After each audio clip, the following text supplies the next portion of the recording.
think the article that I first found you from was talking about the power of forgetting and Mm. crystallized intelligence. Can you talk to us a bit about why forgetting can be a good thing? Oh yeah, forgetting is crucial. It's our most powerful capability. I thought you were going to be like, do you know what? I forgot what I wrote in that article. So, I pretty much did, but let me just riff on it a bit.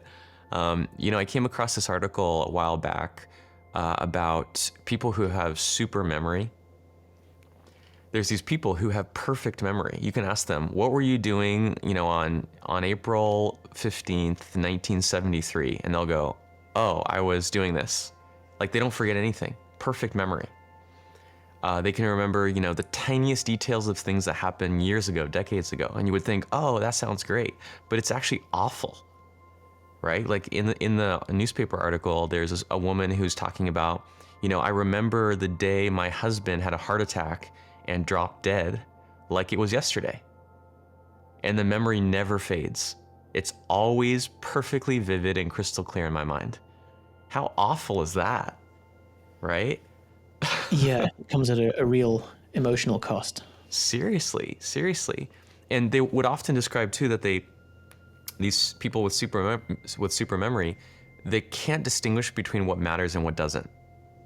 Right? When you can remember everything perfectly, on what basis can you decide this is important and this is not? It's like nothing fades, nothing drops off the edges. And so like it's very difficult for them to be present, basically. Like, why be here now when I can be in my head 10 years ago, in an experience I had in the past that I remember perfectly? So that article really made me think, and I realized, looking back on my own life, the times I was the happiest. Like, what were the times when I was the happiest?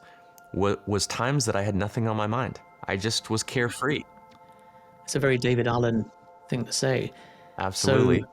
So, one of the meta lessons from that article is simply that a lot of the time in life we try and optimize for a thing and forget that actually maybe the reason that that thing isn't as high as it is because it comes at a trade-off of something else. And what you said there is that you've got forgetting on one end and you've got filtration of new information on the other end. And actually, if you can't filter and distinguish new information, that's one of the signs of schizophrenia. That's one of the ways to become very emotionally disturbed. There's many trade-offs with that. Actually, by trying to just cram as much information as you can in, it can come at the cost of something else. And I certainly found this. I'm going to get a bit woo-woo here, Tiago. I don't know if you're going to roll with me on this, but I think that going through med school was, very much they describe it as drinking from a fire hose. You're just you've got 5 or 6 years to cram in as much information as possible. You're getting examined at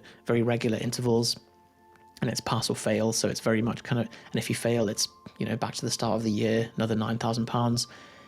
So it pressurizes you. And I think it had a real effect on my body.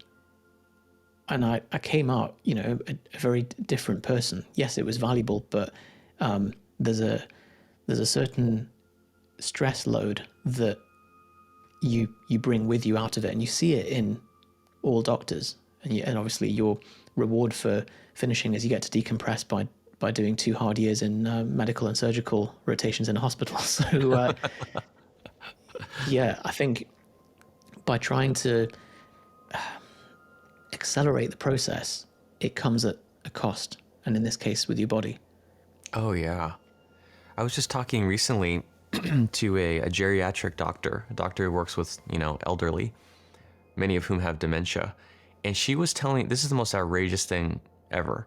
She was telling me that to renew your medical license in the US, you have to report any mental health issues, any symptoms, depression, any, whatever it is, any little things. And so she was telling me that she's been getting into my content and into life coaching and into personal growth and habits and all these things. And she was saying she shares this knowledge with her peers, and they don't want anything to do with it. They don't even want to hear about it. They don't want to do any life coaching. They don't want to take any course. They don't even want to hear. And she asked why, and they said, because then I'd have to report it, and I'm afraid I'm going to lose my license. Isn't that the craziest thing you've ever heard? Like, our medical professionals are supposed to be keeping us healthy. are terrified of even broaching the subject of mental health in their own lives because they're afraid. Yeah, because you think, oh, well, is this a trick to get me struck off? Like, if you don't incentivize properly, then obviously it's just going to get pushed under the rug. And that, this is what happened up until quite recently, when the influence of Atul Gawande and these kind of people to introduce like flight checklists for surgeries and a reporting culture rather than a stuff it under the rug culture in medicine, and taking lessons from the airline industry, where if there's a mistake, everything's documented and we go, well, this happened because, okay, let's look at the root cause. The pilot missed out on a couple of hours of sleep for 3 days in a row, and this happened. And it's not like, oh, it was his fault, right? Let's fire him.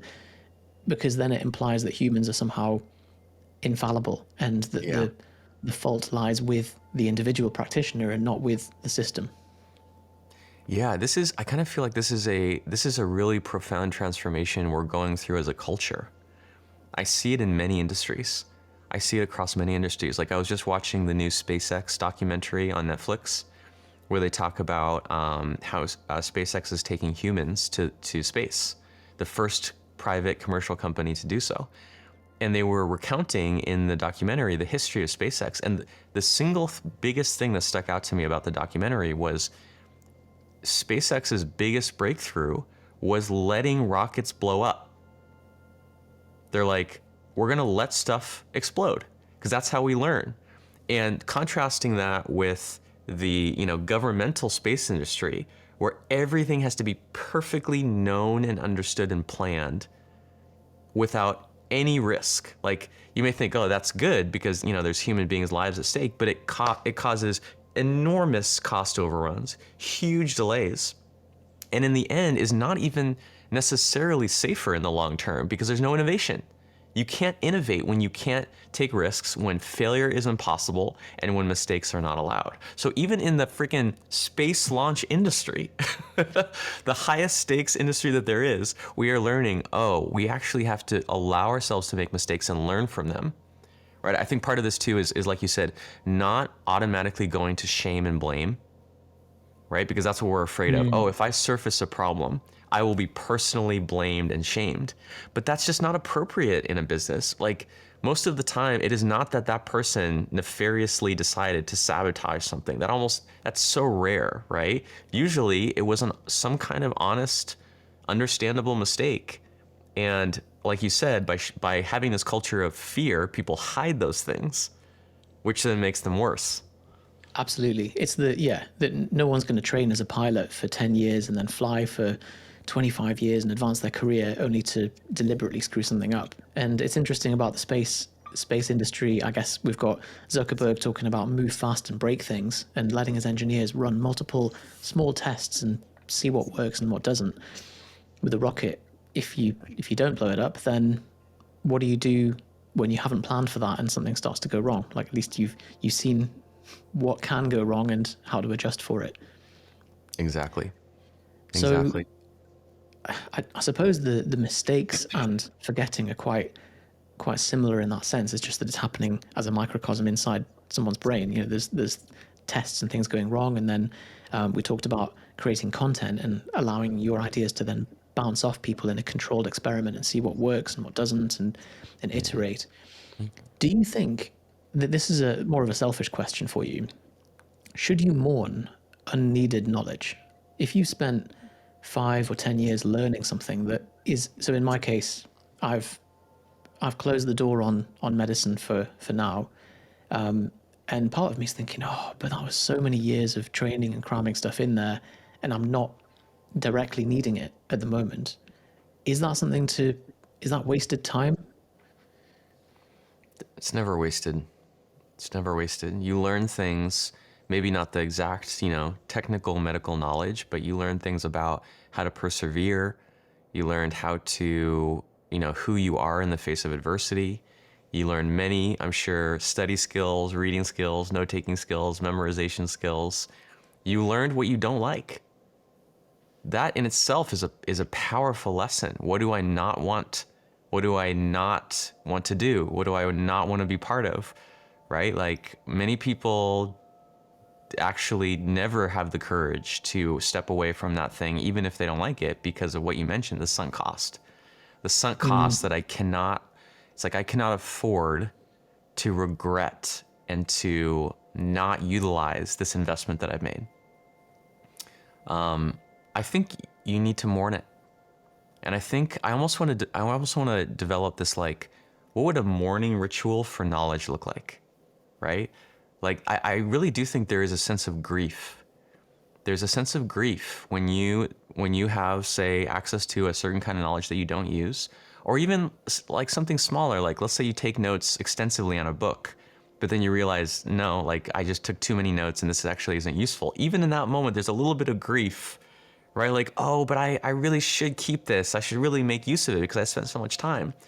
But a lot of what I teach people is just repeatedly returning to their values, repeatedly reminding themselves of their principles, their goals, where they're trying to head to in life. Because if you don't mourn and grieve for those little bits of knowledge, you're going to get to the end of your life and regret your life as a whole, right? It's like you have two choices: either regret little things and use that lesson to change direction, or don't change direction, but reach the end of your life and think, I mean, this is what leads to people having regrets. Oh, I wish I had tried that career. I wish I had lived in that city. I wish I had dated that person. They were afraid and they didn't take the leap. That's a great perspective. So basically, you can chase it down the rabbit hole of sunk cost at the expense of any other opportunity that you've turned away as a result, or you can mourn it, take any meta lessons from it that you want to, and keep bobbing and Yeah. weaving with what life throws at you. Yeah, I think it's critical. Grieve the moments. Like, think about what you're really grieving. You're grieving, I think, your expectations. You had expectations that something was going to go a certain way and be of a certain value and was going to be utilized in a certain way, and it didn't turn out that way. All that happened is your expectations that you made up in your head did not match reality. Reality is your teacher. Reality is teaching you the ways in which your expectations were not accurate, were not appropriate. That is a wonderful gift. Yeah, and you can choose to do that, or you can actually listen to what it's telling you. I love Yeah. that.